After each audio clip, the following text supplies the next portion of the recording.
আপনাদের আলোক উদ্ভাসিত রঙ্গমঞ্চে হেম সিং মাহাতো 2025 সালের বিদায় লগ্নে 2026 সালের আগমনে একটি নতুন ছৌ নৃত্য পালা তুলে ধরবেন। পালার তৃতীয় আসর। যদি ভুল ত্রুটি হয় আপনারা সকলেই মহৎ নিজ গুণে ক্ষমা করে দিবেন। রামায়ণ অবলম্বনকারী মহান ধর্মমূলক পালা, পালার নাম অতির চিতায় সতীর কান্না, সতী Sulochana. Presented by Purulia Panjuniya.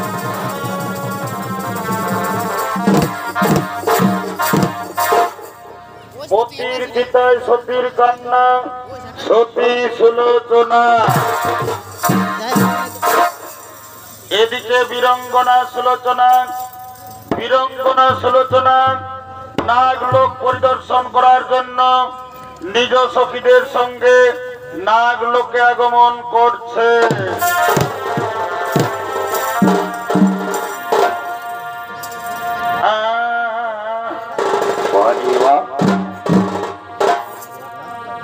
তোর প্রীতি লাগিয়া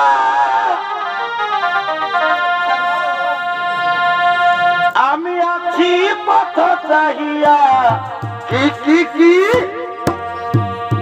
তোর প্রীতি লাগিয়া আমি আছি পথ চাহিয়া। আশার আশাই দিন গেল চলিয়া রে বাড়ি ভাই। আশার আশাই দিন গেল চলিয়া। তোর প্রীতি লাগিয়া আছি পথ চাহিয়া। তোর প্রীতি লাগিয়া আছি পথ চাহিয়া। আশার আশাই দিন গেল চলিয়া রে। আশার আশাই দিন গেল চলিয়া।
কে আমাদের নাগ লোক আক্রমণ করার জন্য আসছে। চলো সখীগণ আমরা লুকিয়ে থাকি, দেখি কে সে বীর পুরুষ আমাদের নাগ লোক আক্রমণ করার জন্য আসছে। চলো চলো তাড়াতাড়ি আমরা লুকিয়ে পড়ি, আমরা লুকিয়ে পড়ি।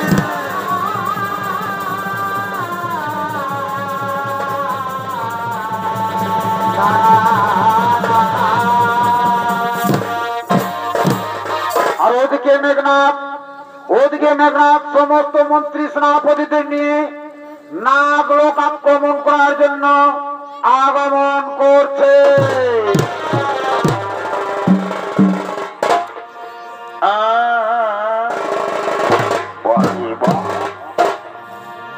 তবে কে বুঝিবে আমার কি কি দুঃখের বেদনা,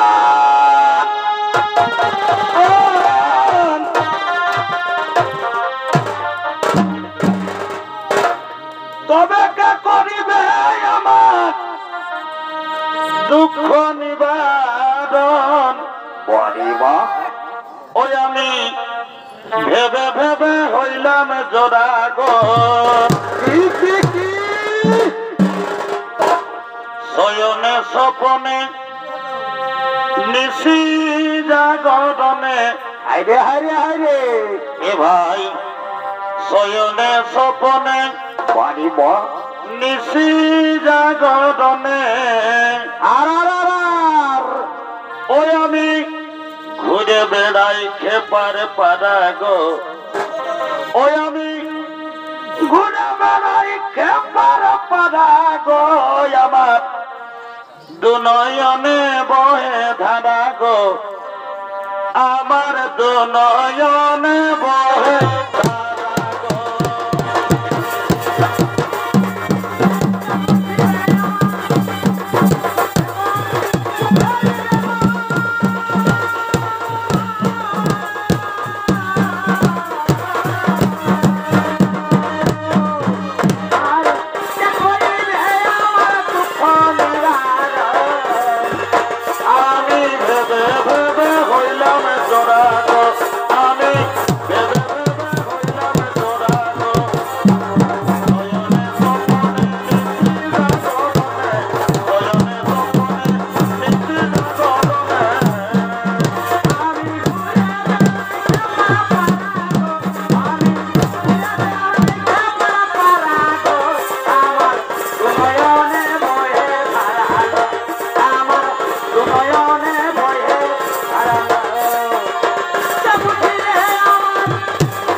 সেনাপতিগণ, এই নাগ লোকে আমাদের সঙ্গে যুদ্ধ করার মতো আমরা কাউকে দেখতে পাচ্ছি না। আমাদের ভয়ে সমস্ত নাগ জাতি পালিয়ে গেছে। কিন্তু সাবধান, সাবধান রে মন্ত্রী সেনাপতিগণ, শত্রুকে কখনো নির্বল ভাবা উচিত হয় না। লুকিয়ে থাকা শত্রু হঠাৎ করে আমাদের আক্রমণ করতে পারে। সাবধান রাক্ষসপুত্র, নাগ জাতি দুর্বল নয়, যুদ্ধের জন্য প্রস্তুত হও। যুদ্ধ করে দেখিয়ে দেবো আমরাও দুর্বল নই।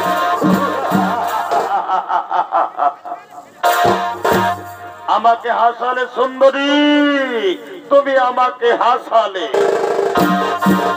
নাগ জাতি যদি দুর্বল না হয়, তাহলে নাগ জাতি কেন আজ নব কন্যাদের যুদ্ধে পাঠিয়েছে? রাক্ষসপুত্র, নাগ লোকে বিজয় পেতে হলে তোমাকে নব কন্যাদের সঙ্গে যুদ্ধ করতে হবে। তাই যুদ্ধের জন্য প্রস্তুত হয়ে যাও রাক্ষসপুত্র, যুদ্ধের জন্য প্রস্তুত হয়ে যাও। সুন্দরী, আমরা যুদ্ধের জন্য প্রস্তুত আছি সুন্দরী, কিন্তু যুদ্ধের পূর্বে নাগরাজের সঙ্গে শান্তির উদ্দেশ্যে কিছু কথা বলতে চাই। রাক্ষসপুত্র, তাহলে তুমি বুঝতে পেরেছো, তাহলে তুমি বুঝতে পেরেছো তোমার পরাজয় সুনিশ্চিত না করলে পৃথিবীতে এমন কোন শক্তি নেই যা মেঘনাথকে পরাজিত করবে। নাগ লোক আসার পূর্বে আমার পিতা রাবণ রাজ বলেছিলেন, নাগরাজের কন্যা অপূর্ব সুন্দর, যদি যুদ্ধ ছেড়ে মৈত্রী সম্বন্ধ হয় তাহলে তুমি যুদ্ধ করো না। তাহলে তাহলে তুমি সেই নাগ কন্যা সুলোচনা। রাক্ষসপুত্র, এই প্রশ্নের উত্তর শোনার তোমার আবশ্যকতা নেই রাক্ষসপুত্র। ও, বুঝতে পেরেছি, তাহলে তুমি সেই নাগ কন্যা সুলোচনা। আমার পিতা মহারাজ ঠিকই বলেছিলেন, তুমি বীরাঙ্গনা, তুমি খুবই সুন্দর। প্রথম দেখাতে আমি বুঝতে পেরেছি তুমি লঙ্কাধিপতি রাবণ রাজের পুত্রবধূ হওয়ার যোগ্য। বলো সুলোচনা, তুমি কি আমায় ভালোবাসবে?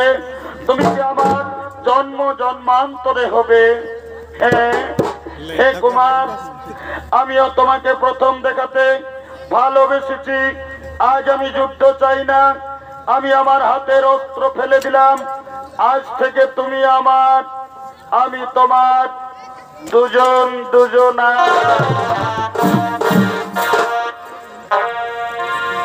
তোমায় আমি দিনে রাইতে,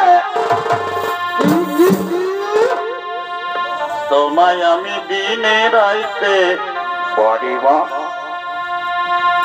আমি খুঁজা মরি রে আমার সোনা বন্ধু রে। যদি না পাই তোমারে আমার, হরে হরে সোনা বন্ধু রে, যদি না পাই তোমারে। প্রথম দেখা কালে বন্ধু কথা দিয়েছিলে সুলোচনা, প্রথম দেখার কালে বন্ধু তুমি কথা দিয়েছিলে, তুমি ভুলিবে না মনে পরিবার, ভুলিবে না মনে। তুমি জীবন গেলে আমার, হরে হরে সোনা বন্ধু রে, যদি না পাই তোমারে। হরে হরে সোনা বন্ধু রে, যদি না পাই তোমার।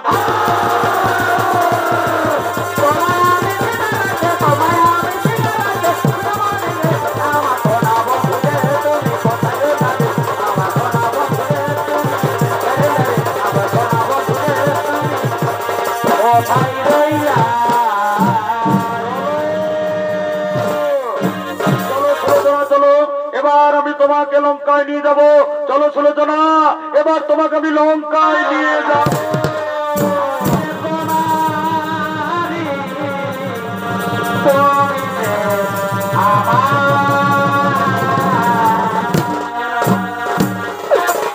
শ্রদ্ধেয় দর্শক মন্ডলী, আপনারা সকলেই জানেন কৈকেয়ী বিড়ম্বনায় রামচন্দ্রের 14 বৎসর বনবাস হয়।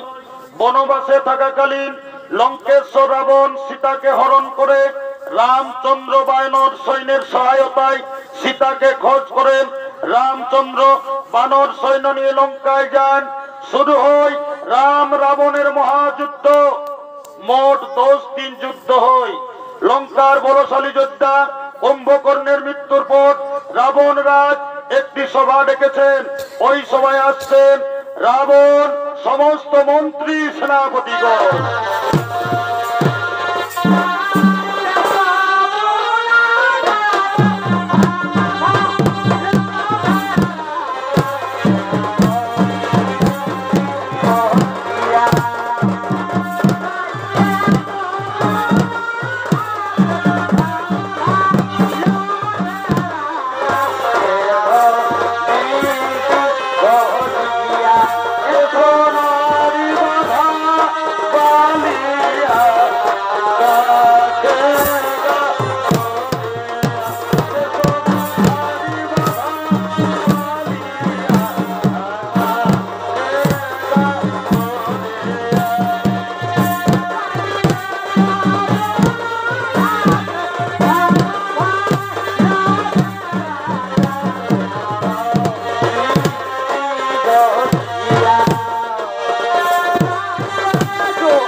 মন্ত্রী সেনাপতিগণ, আমি লঙ্কার যে সমস্ত বলশালী যোদ্ধাদের বনবাসী রামচন্দ্র যুদ্ধে পাঠিয়েছিলি, কেউ ফিরে আসেনি লঙ্কায়।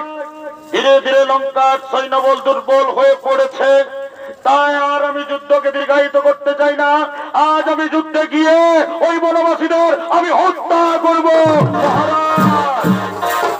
মহারাজ, আপনার এখনই যুদ্ধে যাওয়া উচিত হবে না মহারাজ, কারণ আপনার পুত্র বলশালী মেঘনাদ তো রয়েছে মহারাজ।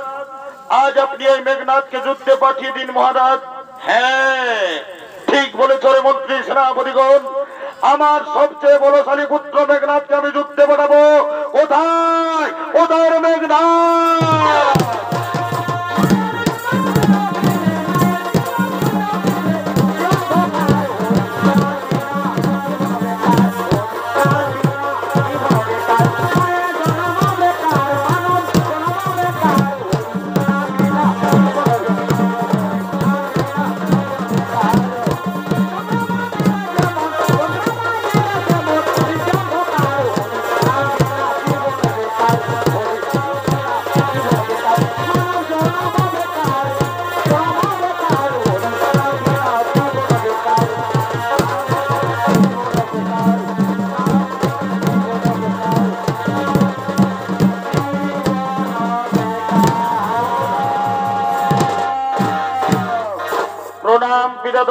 চরণে।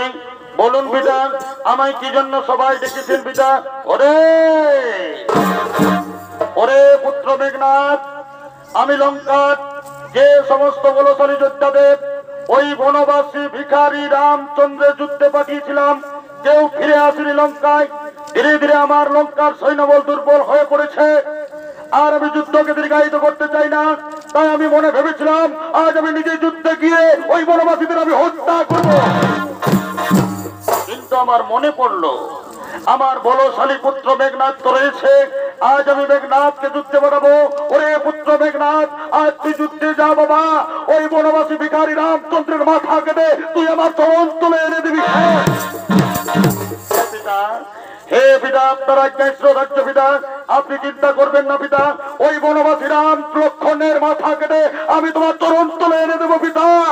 পিতা, আমি যুদ্ধের জন্য প্রস্তুত হয়ে নিচ্ছি, আপনারা অন্তর্মহলে যান পিতা, আপনারা অন্তর্মহলে যান।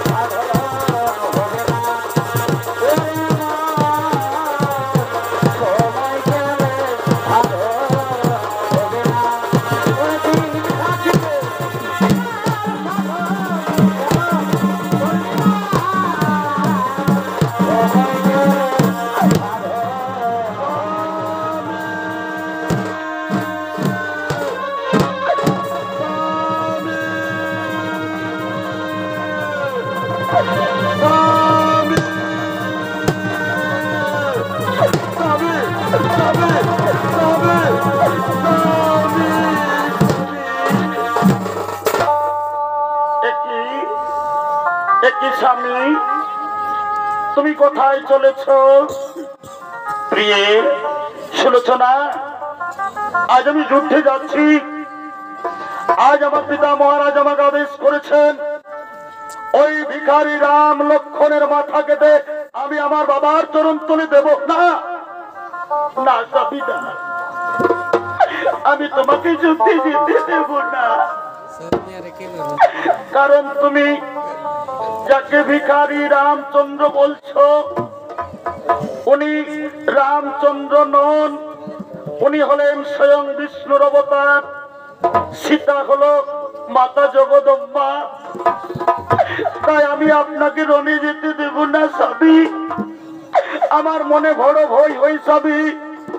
আজ আমি তোমাকে আমি রণে যেতে দেব না, আমি রণে যেতে দেব না।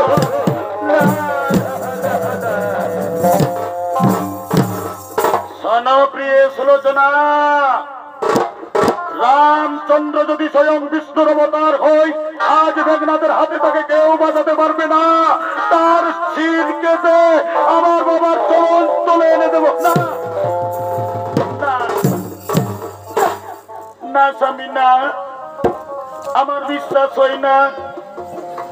কারণ লঙ্কার যে সমস্ত বলশালী যোদ্ধা রামচন্দ্রের রণে গিয়েছে, কেউ তারা ফিরে আসেনি, সবাই ঘুমিয়ে পড়েছে কালের কবলে। আমার মনে বড় ভয় হচ্ছে, আমি আপনাকে হারাতে চাই না স্বামী, আমি তোমাকে যুদ্ধে যেতে দেব না স্বামী, আমি তোমাকে যুদ্ধে যেতে দেব। শোনো সুলোচনা, শোনো প্রিয়ে, আমাকে কেউ মারতে পারবে না। আমাকে মারতে পারবে যে 14 বৎসর অনাহারে আছে, যে 14 বৎসর নিদ্রা যায়নি, যে 14 বৎসর নারীর মুখ দর্শন করেনি, সেই আমাকে মারবে। কিন্তু রামচন্দ্রের শিবিরে আমি কাউকে দেখতে পাচ্ছি না। তাই তুমি ভয় পেও না প্রিয়ে, তুমি আজ আমাকে হাসি মুখে বিদায় দাও। শোনো প্রিয়ে, তুমি আমার জন্য বিজয়ী মালা গেঁথে রাখবে। আমি যুদ্ধে জয়ী হয়ে আমি সর্বপ্রথম তোমার কাছে আসব। তুমি তোমার হাতের বিজয়ী মালা আমাকে পরাবে। তাই তুমি আর আমাকে যুদ্ধে যেতে বাধা দিও না প্রিয়ে। তুমি আমাকে যুদ্ধে যেতে বাধা দিও না। না না স্বামী, না, আমি তোমাকে রণে যেতে দেব না। আমার মন বড় বিচলিত।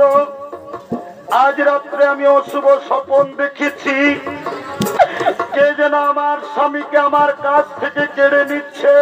না না না, আমি আমার স্বামীকে কেড়ে নিতে দেব না। আমার মনে বড় ভয় হয়। আজ আমি রাত্রে অশুভ স্বপ্ন দেখেছি। যদি স্বপ্ন সত্যি হয়ে যায়। এটি সুলোচনা, তুমি রাত্রে কি অশুভ স্বপ্ন দেখেছ? তুমি আমাকে সেই অশুভ স্বপ্নের কথা তুমি আজ আমাকে খুলে বলো।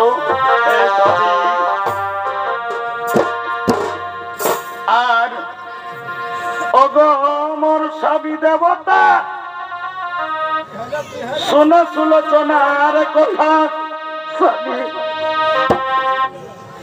আজ রাত্রে দেখেছি স্বপ্ন।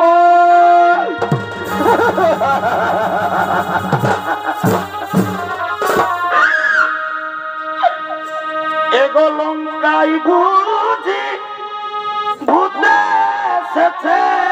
স্বামী, আমার স্মৃতির সিঁদুর কেড়ে নিচ্ছে, আরো কেড়ে নিচ্ছে হাতের লোহা।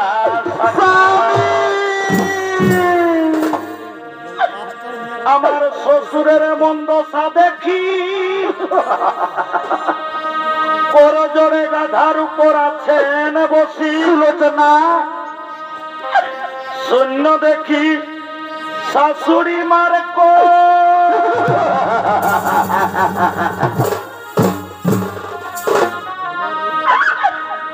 এগো, তাই তুমি যেও না রনে।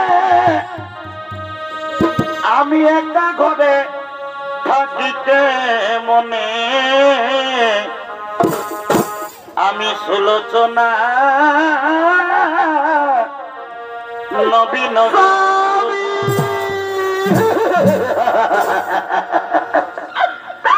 তাই রনে না দিব। সবই রনে না দিব, না দিব তোমায় যেতে। অশুভ দেখেছি রাজনীতিতে। রনে না দিব, রনে না দিব, না দিব প্রজাতে।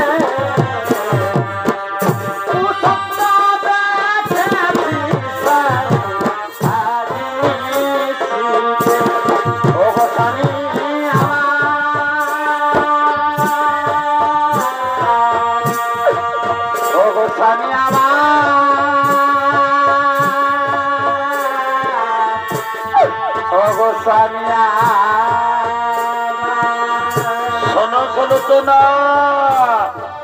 শোনো প্রিয়ে, তুমি জানো না আমাকে ব্রহ্মদেব বর দিয়েছেন যুদ্ধে যাওয়ার আগে আমি নিকুম্ভিলা যজ্ঞ করব। নিকুম্ভিলা যজ্ঞ সম্পূর্ণ হলে ওই যজ্ঞ থেকে একটি দিব্যরথ প্রকট হবে, যা আমার মনের গতিতে চলবে। কেউ আমাকে দেখতে পারবে না, কেউ আমাকে মারতে পারবে না। তাই তুমি ভয় পেও না প্রিয়ে, তুমি আমাকে যুদ্ধে যেতে দাও। তুমি আমার জন্য বিজয়ী মালা রাখবে, তোমার বিজয়ী মালা আমি পরব। তাই তুমি আর আমাকে বাধা দিও না। সুলোচনা, তুমি আমাকে যুদ্ধের সাজে সাজিয়ে দাও, যুদ্ধের সাজে সাজিয়ে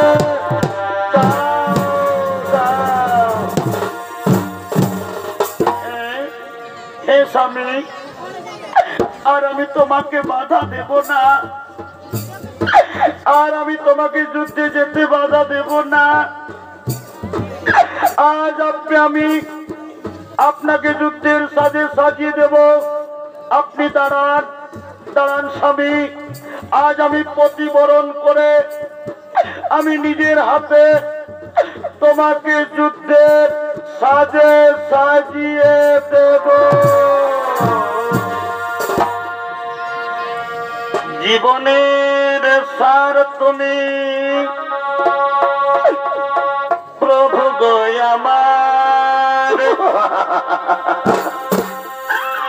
জীবনের সার তুমি প্রভু গো আমার। স্বামী প্রণাম জানাই স্বামী চরণে তোমার, প্রণাম জানাই স্বামী চরণে তোমার। জীবনের সার তুমি প্রভু গো আমার, জীবনের সার তুমি সাজিয়ে দাও প্রভু গো আমার। আমি আপনাকে যুদ্ধের সাজে সাজিয়ে কিন্তু মনে রেখো, মনে রেখো স্বামী আমার বিজয় বালার প্রণাম অবশ্যই মনে থাকবে তোমার বিজয় বালার কথা। জীবনের সার তুমি বিদায়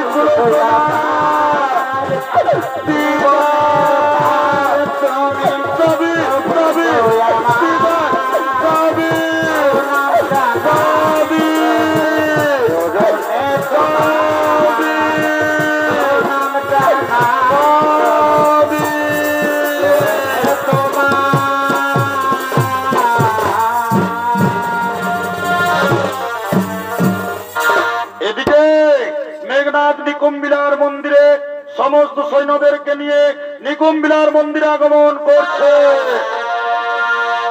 এই তো জীবন,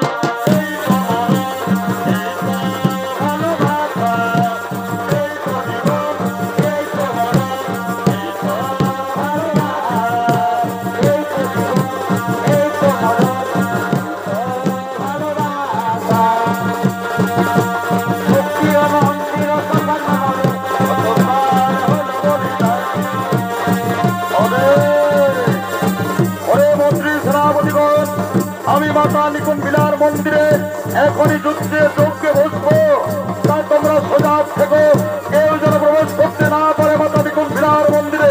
হ্যাঁ হ্যাঁ, আমরা কাউকে প্রবেশ করতে দেবো না নিকুম্বিলার মন্দিরে। আপনি নিশ্চিন্তে যজ্ঞ করুন যুবরাজ, আপনি নিশ্চিন্তে যজ্ঞ করুন।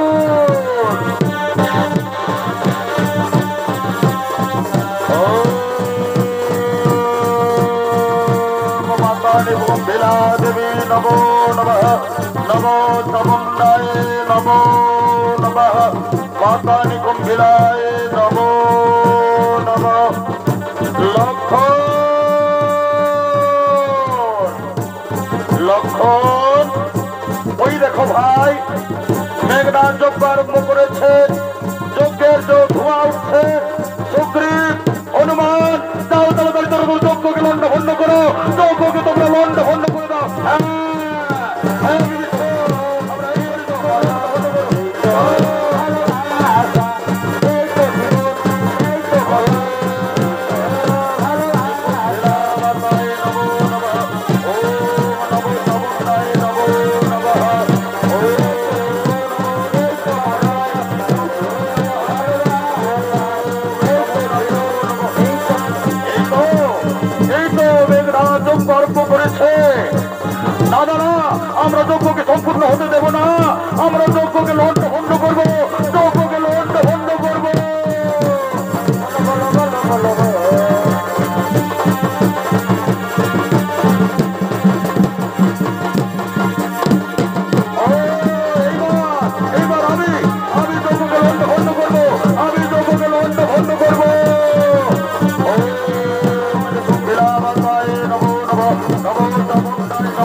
কাকা, কাকা তুমি এসেছো কাকা?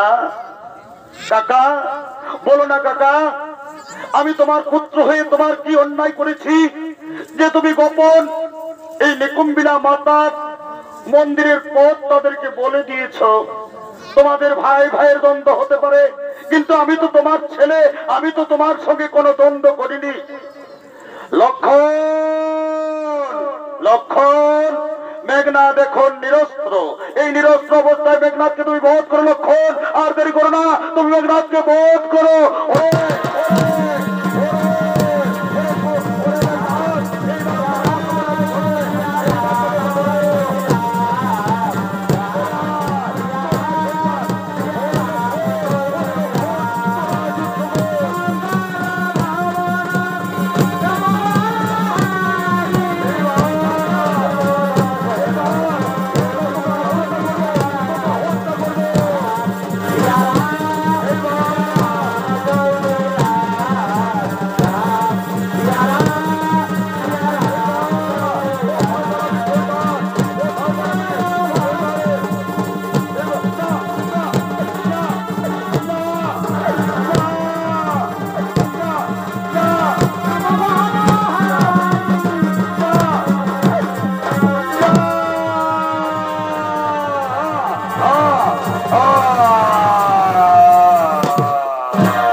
সুগ্রীব, হনুমান, এই মেঘনাদের দেহকে সমুদ্রের তীরে ফেলে দাও এবং এর হাত কেটে সুলোচনার কুটিরে পৌঁছে দাও এবং এর মাথা কেটে নিয়ে চলো প্রভু রামচন্দ্রের শিবিরে। হে প্রভু, তাই হবে। আমরা এখনই মেঘনাদের হাত কেটে সুলোচনার কুটিরে ফেলে দেব এবং এর মাথা কেটে নিয়ে যাব আমাদের প্রভু রামচন্দ্রের শিবিরে। সুগ্রীব, আর দেরি করো না, চলো তাড়াতাড়ি একে নিয়ে চলো সমুদ্রের তীরে ফেলে দেব, ফেলে দেব। ধরো, ধরো, ধরো,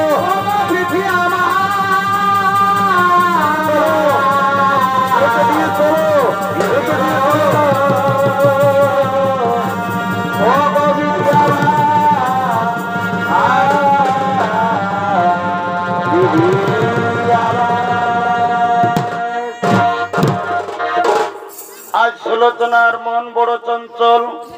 স্বামী যুদ্ধে গেছে, তাই সুলোচনা বিজয় মালা হাতে নিয়ে নিজ শয়ন কক্ষে আগমন করছে। স্বামী,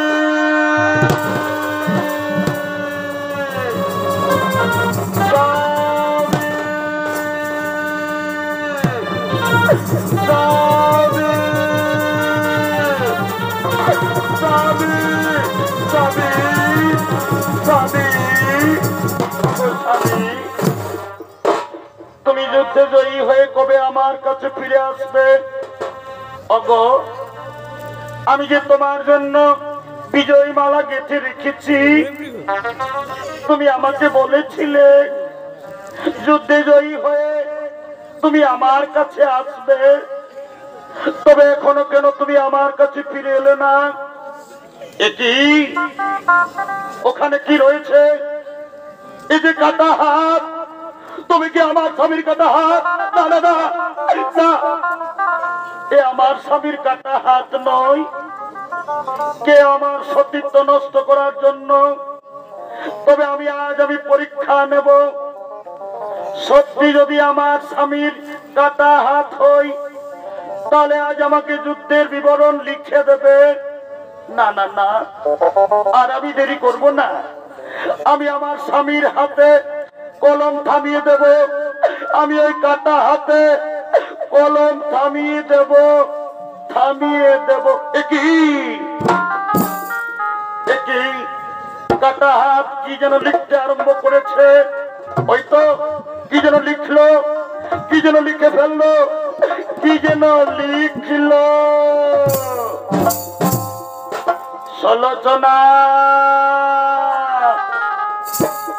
প্রিয় আমার, তোমার হাতের বিজয় মালা আর আমার পরা হইল না। লক্ষণ আমাকে হত্যা করেছে, আমি তোমার স্বামীর কাটা হাত বিদায় সুলোচনা, বিদায়।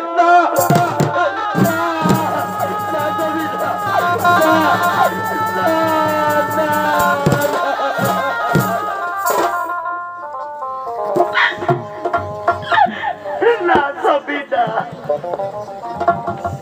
তুমি আমাকে ছেড়ে চলে যেতে পারো না। তুমি আমাকে বলেছিলে কেউ আমাকে যুদ্ধে জয়ী করতে পারবে না, তবে কেন কেন তুমি আজ কালের কবলে ঘুমিয়ে পড়লে? কেন তুমি আমাকে মুখ ফিরিয়ে দিলে? হে বিধাতা, কেন তুমি আমার স্বামীকে কেড়ে নিলে? আমি যে পূর্ণ যৌবনা, আমি কেমন করে স্বামী হারা হয়ে বাঁচবো? না না না, আমি আমার স্বামীকে ছেড়ে বাঁচবো না, আমি আমার স্বামীকে ছেড়ে বাঁচবো না।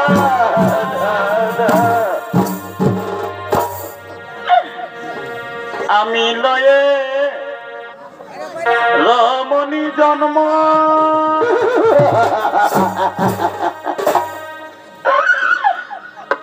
আমি না বুঝিলাম এই স্বামীর মরম গো।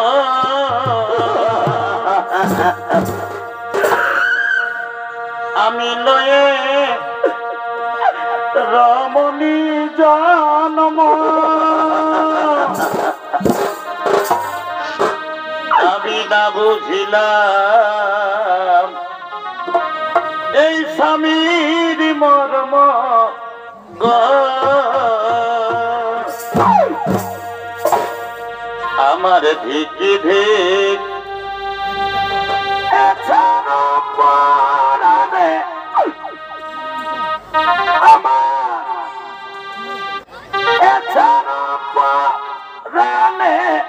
দারুণ বিধিরে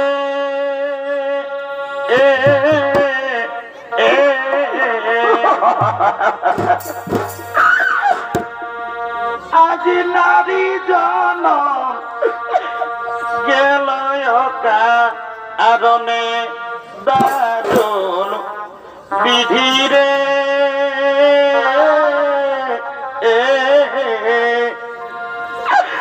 নারী জন গেল কারণে আমার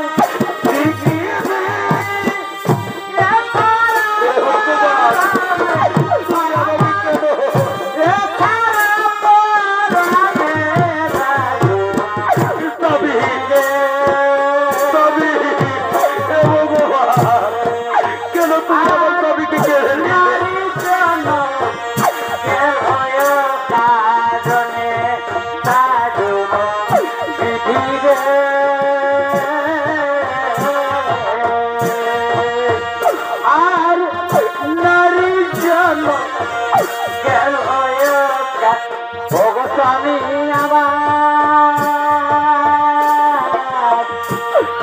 স্বামী গো,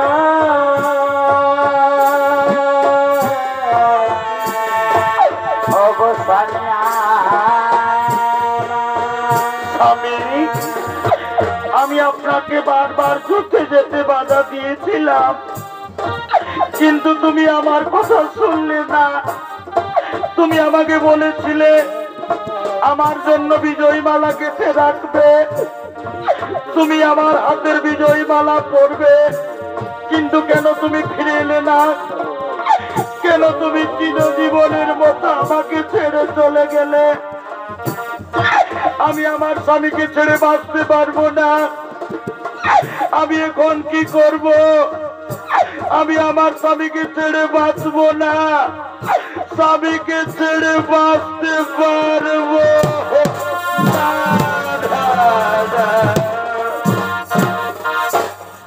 ওরে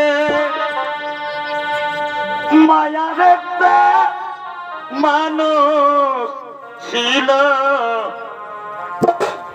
আজ আমাকে দিয়া গেল ফাঁকি। ছিন্ন করল ভবেরই বন্ধন। ওরে তো ভালো পয়সা তবু পাইলাম না তার মগো স্বামী, তুমি আজ রণবীর গতি হয়ে তুমি আমাকে ছেড়ে চলে গেলে, আমি তোমাকে ছেড়ে বাঁচতে পারবো না। আজ আমিও তোমার কাছে যাব, আমি তোমার চিতায় আমার নিজের জীবন দিয়ে আমি সতী হয়ে তোমার কাছে যাব। কিন্তু কেমন করে আমি সতী হব? আমার স্বামীর মাথা নেই, আমার স্বামীর দেহ নেই। মনে পড়েছে আমি আমার শাশুড়ি মায়ের কাছে যাব, আমার শ্বশুরের কাছে যাব, আমার শাশুড়িকে বলবো তুমি আমার স্বামীর কাটা মাথায় এনে দাও, আমি সত্যি হব, আমি আমার স্বামীর কাছে যাব। না না, আর আমি দেরি করব না, আমি আমার শাশুড়ি মায়ের কাছে যাব। মা,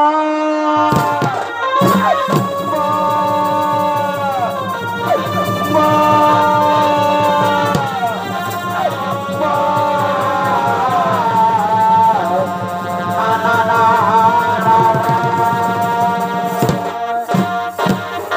এদিকে লঙ্কা রাজন্তপুরে রাবণ মঞ্জুরি আগমন করছে।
রাবণ মঞ্জুরি আছেন, ওদিকে সুলোচনা কেঁদে কেঁদে তার শাশুড়ি মায়ের কাছে আগমন করছে।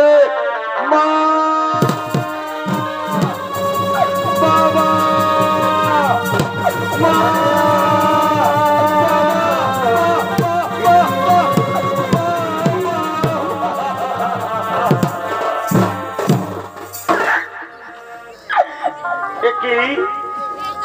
একই পুত্রী সুলোচনা, কেন তুই মা মা বলে বিচলিত হয়ে আমার কাছে এসেছিস? মা, ওগো মা, তোমার দু চোখে জল।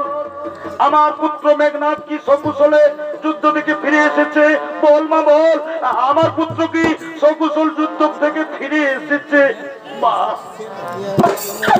মা গো, আজ তোমার ছেলে আর বেঁচে নেই। মা, তোমার কোল শূন্য করে আমাদের চিরজীবনের মতো ছেড়ে বীর গতি পেয়েছে। মা, এই দেখো, এই দেখো মা, আমার স্বামীর কাটা হাত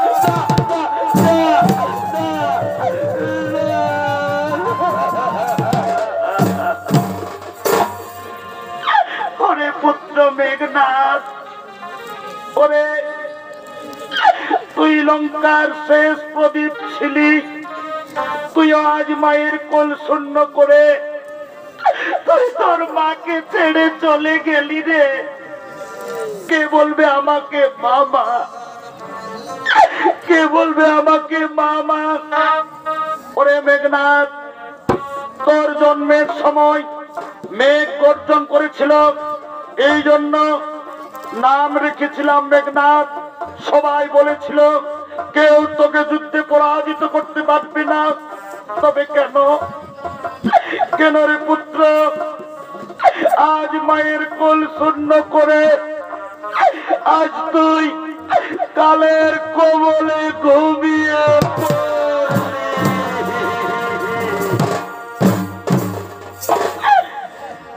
মা বলিয়া একবার ডাক দে।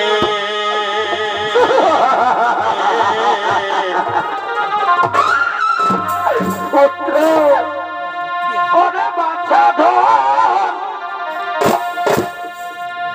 কেমন করে থাকি বল? ওরে তোমার রিয়া রে, ওরে পুত্র মেঘনাথ রে, তুই কোথায় গেলি রে? পুত্র আমার মেঘনাথ রে, কোথায় চলে গেলি? ও তুই মায়ের বাড়িয়া হে ভগবান, তুমি আমাকে করলে কেন তুমি আমার স্বামীকে ছেড়ে দিলে? হে ভগবান, কেন তুমি আমার স্বামীকে ছেড়ে দিলে? কে বলবে আমাকে কেমন করে পাখি বলো তোমার দিয়া এই ভব সংসারে আর সৈনারে আমার বেগনা এই ভব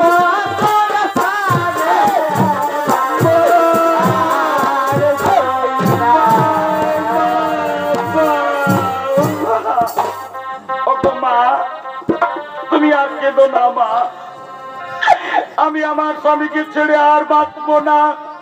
ওগো মা, দয়া করে আমার স্বামীর কাটা মাথা এনে দেন। ওগো শ্বশুর মশাই, দয়া করে আমার স্বামীর কাটা মাথা এনে দিন।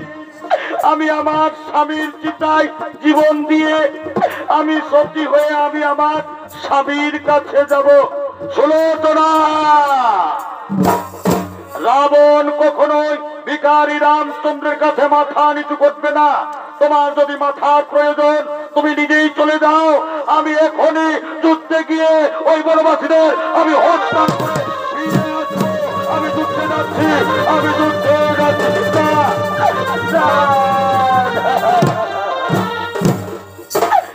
ওরে সুলোচনা, ওরে মা, তুই আর কাঁদিস না মা, চল মা চল, তুই রামচন্দ্রের শিবিরে যাবি। রামচন্দ্র বড় দয়ালু, তুই তোর স্বামীর মস্তক চেয়ে নিবি। রামচন্দ্র তোকে কখনো খালি হাতে ফিরাবে না মা। চল মা চল, তুই রামচন্দ্রের শিবিরে যাবি, চল। রামচন্দ্রের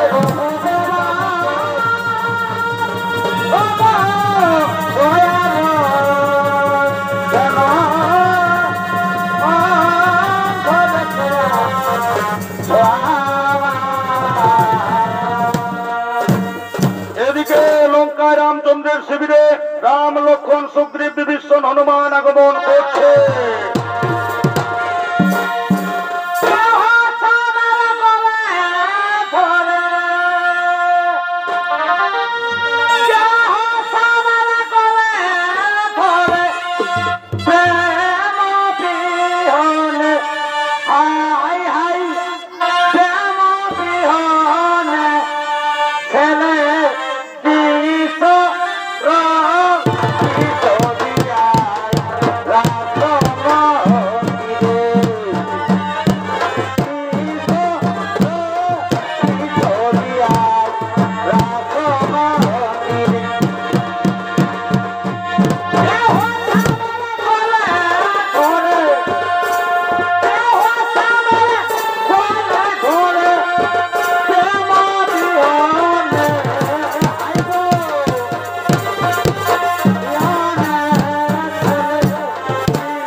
রামচন্দ্রের শিবিরে রাম লক্ষ্মণ সুগ্রীব বিভীষণ হনুমান আছেন। ওদিকে সুলোচনা স্বামীর কাটা হাত নিয়ে কেঁদে কেঁদে রামচন্দ্রের শিবিরে আগমন করছে। মাগো পথ যে হারায়ে যায়, মাগো পথ যে হারায়ে যায়, বলো মাগো আমি বাঁচিব কেমনে, বলো মাগো আমি বাঁচিব কেমনে, আধার জড়ি তোকানা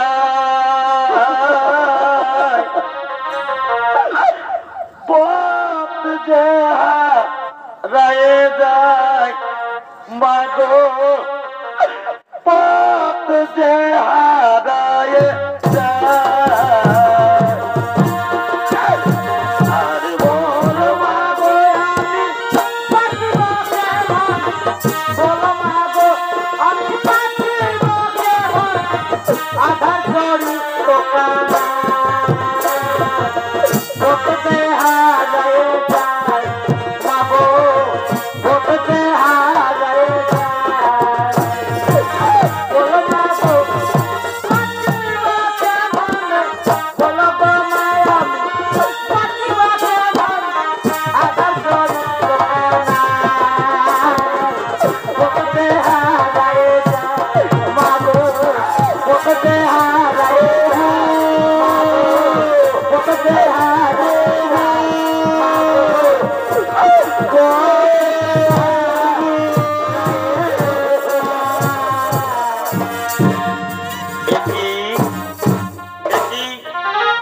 একই পুত্রী সুলোচনা, কেন তুমি শত্রুদের শিবিরে এসেছো মা?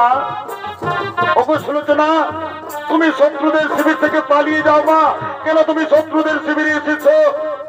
ওগো প্রভু, আরো কথা বলে লজ্জা দিও না। ওগো প্রভু, আমার স্বামী আপনার ভাই লক্ষণের হাতে বীর গতি পেয়েছে, আমার স্বামী আমাকে ছেড়ে চলে গেছে, আমি পূর্ণ যৌবনা, আমি কেমন করে আমার স্বামীকে ছেড়ে বাঁচবো? তাই আমি আর পৃথিবীতে থাকতে চাই না, আমি আমার স্বামীর কাছে যাব, আমি আমার স্বামীর চিতায় ছাপ দিয়ে জীবন বিসর্জন দিয়ে আমি সতী হয়ে আমার স্বামীর কাছে যাব। ওগো প্রভু, দয়া করে আমার স্বামীর কাটা মাথা আমাকে দেন, আমার স্বামীর কাটা মাথা আমাকে সুলোচনা। আমি কেমন করে বিশ্বাস করব তুমি সতী হতে পারবে? রাক্ষস কুলে আবার সতী? না না না, এ কখনো হতে পারে না। শোনো সুলোচনা, তুমি যদি সত্যি সতী হতে চাও তাহলে সতীত্বের পরীক্ষা তোমাকে দিতে হবে। আজ যদি তোমার স্বামীর এই কাটা মাথা যদি সবার মধ্যে হেসে উঠে, তাহলে আমরা বিশ্বাস করব তুমি সতী হতে পারবে, তুমি সতী হবে। হ্যাঁ হ্যাঁ প্রভু, আজ আমি সত্যি যদি পতিব্রতা নারী হই, যদি আমি আমার স্বামীর মুখ দর্শন না করে আমি জলগ্রহণ করিনি, সত্যি যদি আমি স্বামী পরায়ণা হই, হে স্বামী, তোমার অভাগী সুলোচনার সতীর পরীক্ষার দিন আজ যেন তোমার কাটা মাথা হেসে উঠে। সতীত্বের মান রাখো স্বামী, তোমার কাটা মাথা যেন হাসে।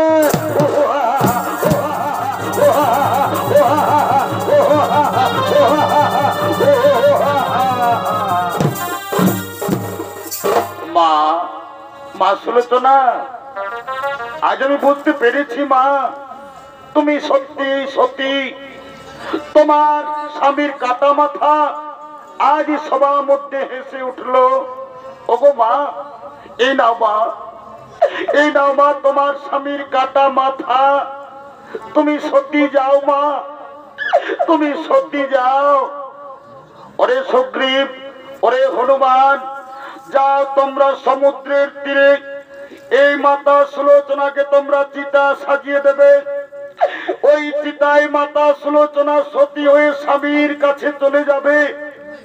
হে প্রভু, আর আমরা দেরি করব না, এখনই আমরা সমুদ্রের তীরে গিয়ে চিতা সাজাবো।